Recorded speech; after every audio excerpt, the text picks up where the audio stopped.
इस मौखिक अभ्यास अथवा स्पोकन ट्यूटोरियल में आपका स्वागत है, जिसमें रिपोर्ट लिखना सिखाया जाएगा।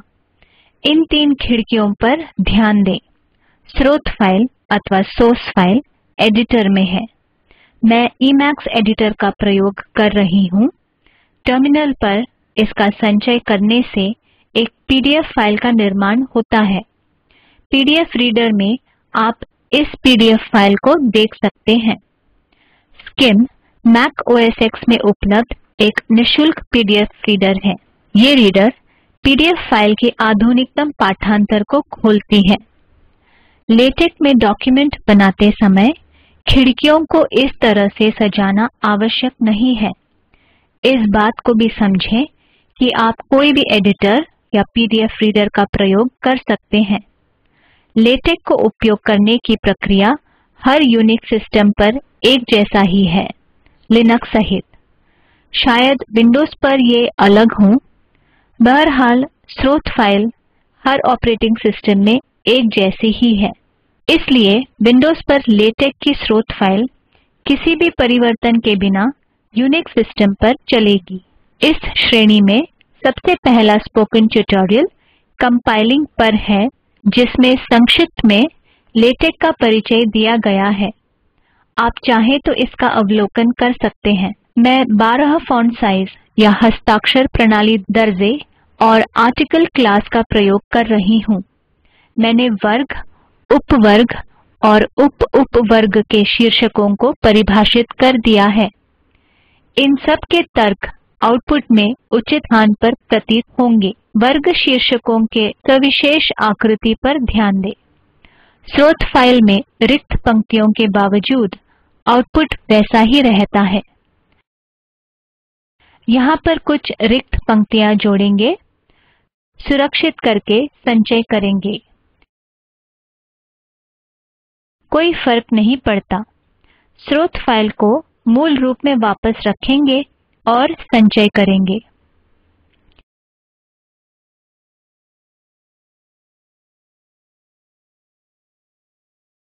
शीर्षकों के साइज अथवा हस्ताक्षर प्रणाली दर्जे का स्वतः और अनुपात रीति से निर्माण होता है। उदाहरण के लिए वर्ग का शीर्षक सबसे बड़ा है और उप-उपवर्ग का शीर्षक सबसे छोटा है। अगर फ़ॉन्ट साइज बदला जाए तब भी इनकी आकृति नहीं बदलती। फ़ॉन्ट साइज को 11 करेंगे, सुरक्षित करेंगे और संचय करेंगे। हालांकि कुल आकार घट गया है, परंतु ऊपर बताए गए शीर्षकों की विशेषता बदली नहीं है। फ़ॉन्ट साइज को पुनः 12 करेंगे। शीर्षकों की एक और महत्वपूर्ण विशेषता है स्वतः वर्ग अंक की उत्पत्ति। उदाहरण के लिए यहाँ मैं एक और वर्ग को जोड़ती हूँ।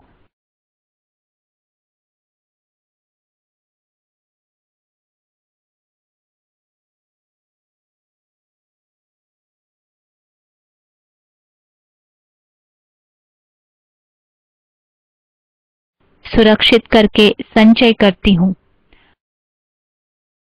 आउटपुट में मैं एक नए वर्ग का निर्माण करती हूँ, जिसका नाम है इंसर्टेड सेक्शन। उचित अंक के साथ यहाँ पर यह प्रतीत होता है। संक्षेप में अंतरालन, आकार और विशिष्टता, उदाहरण के लिए शीर्षकों को बोल्ड करना इत्यादि, लेटेक में स्वतः ही किया जाता है। अब मैं आपको समझाऊंगी कि टेबल ऑफ कंटेंट्स को कैसे निर्माण करते हैं। सबसे पहले इस बात पर ध्यान दें कि report.toc फाइल मौजूद नहीं है। यहाँ कहा गया है कि ऐसी कोई फाइल या डायरेक्टरी मौजूद नहीं है। report.tex स्रोत फाइल है। यहाँ मैं इस आदेश को जोड़ती हूँ, टेबल ऑफ कंटेंट्स। एक ही शब्द यहाँ पर। सुरक्षित करके संचय करती हूँ।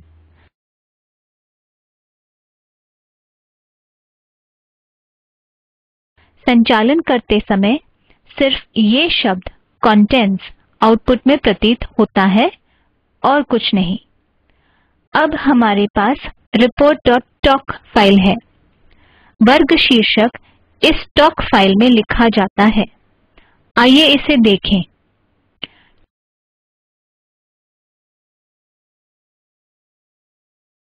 ठीक है, दोबारा संचय करेंगे।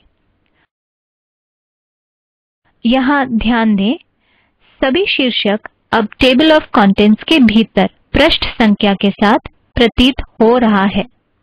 यहाँ पृष्ठ संख्या 1 है। ये टेबल ऑफ कंटेंट्स के भीतर है। इस डॉक्यूमेंट में एक ही पन्ना है। ये दोहरा संचय प्रक्रिया शीर्षकों के बदलाव में भी लागू होता है। यहाँ हम एक नया शीर्षक जोड़ेंगे। मैं इसे मॉडिफाइड सेक्शन का नाम दूंगी। सुरक्षित करके संचय करूंगी। आप यहाँ पर परिवर्तन देख सकते हैं, लेकिन कंटेंट्स में कोई परिवर्तन नहीं है। अब मैं दोबारा संचय करूंगी और ये समस्या सुलझ जाएगी।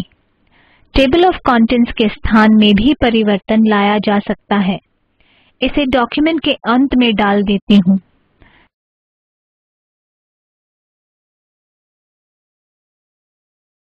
संचय करती हूँ। देखिए, ये अब डॉक्यूमेंट के अंत में प्रतीत हो रहा है। इसे फिर एक बार डॉक्यूमेंट के शुरुआत में डाल देती हूँ।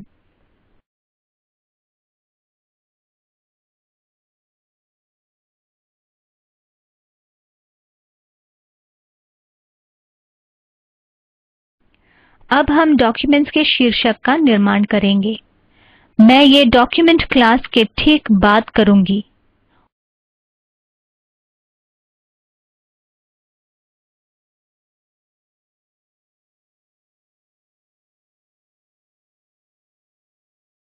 ऑथर, मैं यहाँ पर नई पंक्तियाँ जोड़ सकती हूँ।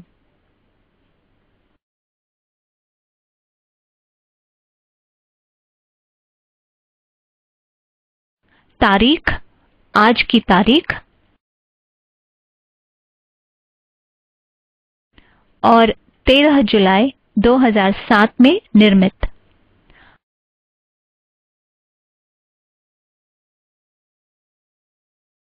आओ संचय करें। कोई परिवर्तन नहीं, क्योंकि मैंने लेटेक को बताया नहीं कि इस जानकारी का क्या प्रयोग करना है। इसलिए मैं यहाँ डॉक्यूमेंट के ठीक बाद मेक टाइटल आदेश जोड़ूंगी। एक शब्द उस स्थान पर जहाँ मैं शीर्षक को प्रतीत करना चाहती हूँ, जो कि डॉक्यूमेंट के शुरुआत में है। संचय करने पर यह शीर्षक आउटपुट में प्रतीत होता है। अब हम डॉक्यूमेंट के क्लास को आर्टिकल से बदलकर रिपोर्ट बनाएंगे। आओ ये करें।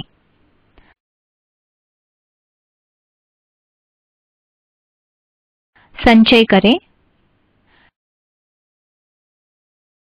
संचालन करने पर यह शीर्षक पूरे पन्ने पर प्रतीत होता है।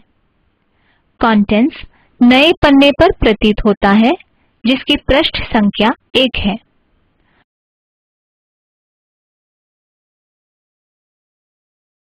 अर्थात शीर्षक पन्ने पर कोई पृष्ठ संख्या नहीं है।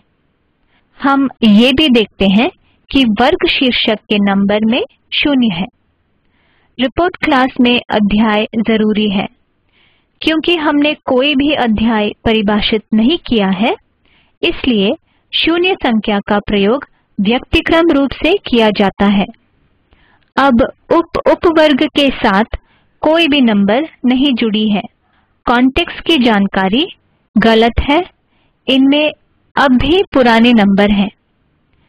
इस समस्या को सुलझाने के लिए मैं दोबारा संचय करूंगी। अब हमारे पास नए नंबर हैं। आओ एक नया अध्याय शुरू करें। हम इसे फर्स्ट चैप्टर कहेंगे और 2 बार संचय करेंगे।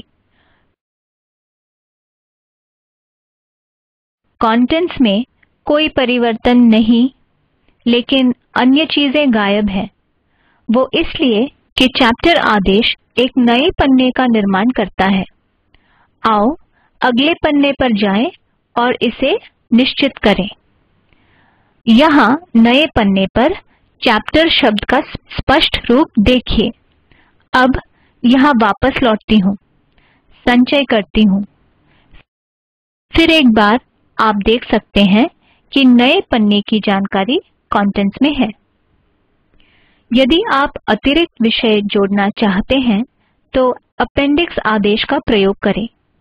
अपेंडिक्स और मैं अपेंडिक्स के भीतर एक नए अध्याय की शुरुआत करती हूँ।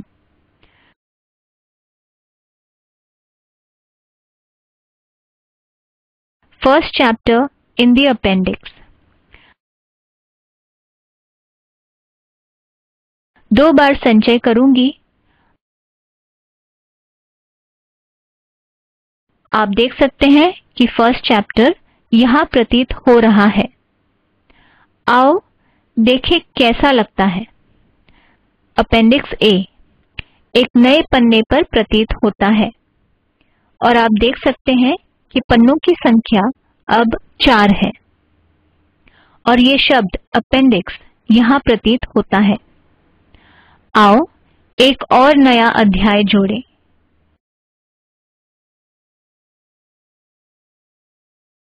संचय करें। अब पृष्ठ संख्या 5 हो गई और ये एक नए पन्ने पर प्रतीत होती है। अब हम इसकी शुरुआत में जाएंगे।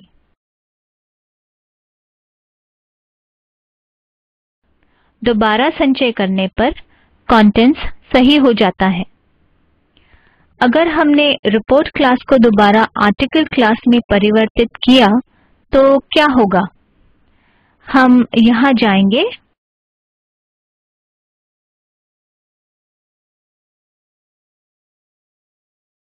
और संचय करेंगे। संचय करने पर लेटेक शिकायत करता है कि कुछ गड़बड़ है। अच्छा, जब लेटेक इस तरह से रुक जाता है तो उसे सुलझाने के 2 तरीके हैं। पहला, एक्स टाइप करके एग्ज़िट करना। साधारणतः पीडीएफ फाइल में पिछले सारे पन्ने होते हैं, लेकिन इस विशेष स्थिति में आउटपुट में कोई भी पन्ना नहीं है। तुरंत स्रोत फाइल में जाकर समस्याओं को संशोधित करके हम आगे बढ़ सकते हैं। इन त्रुटियों का पता लगाना आसान है यदि शुरुआत से ही अक्सर संचय किया जाए। कोई भी गलती तुरंत पकड़ी जाएगी। कभी कभी जब लेटेक त्रुटियों की वजह से रुक जाता है तब मैं डॉक्यूमेंट को वहीं पर समाप्त करती हूँ। सभी खुले वातावरण को बंद करें और पता लगाने की कोशिश करें कि गलती कहाँ हुई है और उसे ठीक करें। लेटेक एंड डॉक्यूमेंट आदेश के बाद आने वाली सारे आदेशों को अनदेखा करता है, इसलिए हमें भी उसकी चिंता करने की ज़रूरत नहीं। त्रुटि को ठीक करने के बाद मध्यवर्ती एंड डॉक्यूमेंट आदेश हटाया जा सकता है। जब भी लेटेक एक त्रुटि के कारण रुक जाता है तब हम लेटेक को उसे अनदेखा करके आगे बढ़ने का आदेश दे सकते हैं। रिटर्न या एंटर कुंजी या की को दबाएं, जैसे कि मैंने अभी किया है। अब हमारे पास 2 पन्ने हैं। पहले पन्ने पर जाएं। सभी जानकारी गड़बड़ाई सी लग रही है। गलती ये है कि चैप्टर यहाँ है। आओ इसे निकाल देते हैं।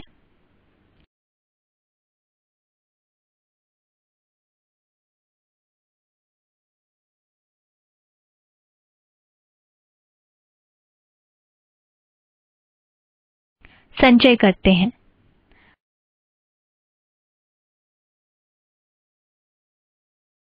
अच्छा, दोबारा करते हैं। दोबारा संचय करते हैं। ये शिकायत करता है, लेकिन अब चैप्टर दिखाई देती है और वो टेबल ऑफ कंटेंट्स के भीतर है और अपेंडिक्स में भी है। आओ इसे भी निकाल देते हैं।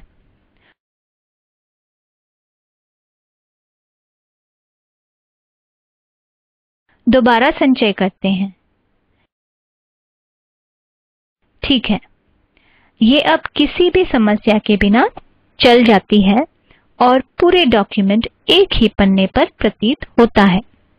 कंटेंट्स की जानकारी भी सही है। अपनी इच्छा अनुसार स्रोत फ़ाइल में परिवर्तन करें। उदाहरण के लिए नए वर्ग जोड़ें, मुख्य पाठ में उपवर्ग जोड़ें, अपेंडिक्स में भी और रिपोर्ट स्टाइल में भी। जब तक आप इस विषय के बारे में आश्वस्त न हो, तब तक इस ट्यूटोरियल में दिए गए सारे आदेशों का अभ्यास करें। हर बार संचय करके सुनिश्चित करें कि हाल ही में किए गए परिवर्तन स्वीकार्य है।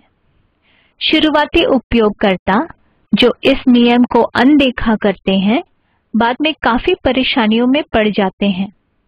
इस बात पर पूरा ध्यान दें कि जहाँ तक लेटेक इंजन का संबंध है, सोर्स फाइल ईमैक्स में किस तरह से प्रतीत होती है, रंग, वर्ग की साइज इत्यादि महत्वहीन है। लेटेक को सिर्फ एक सही सोर्स फाइल की आवश्यकता है, न कि वो कैसे बनी है। इसी के साथ मैं इस ट्यूटोरियल को समाप्त करती हूँ। इसमें शामिल होने के लिए धन्यवाद। कृपया अपनी राय kannan@iitb.ac.in पर भेजें। IIT बॉम्बे की तरफ से मैं नैन्सी आपसे विदा लेती हूँ। धन्यवाद।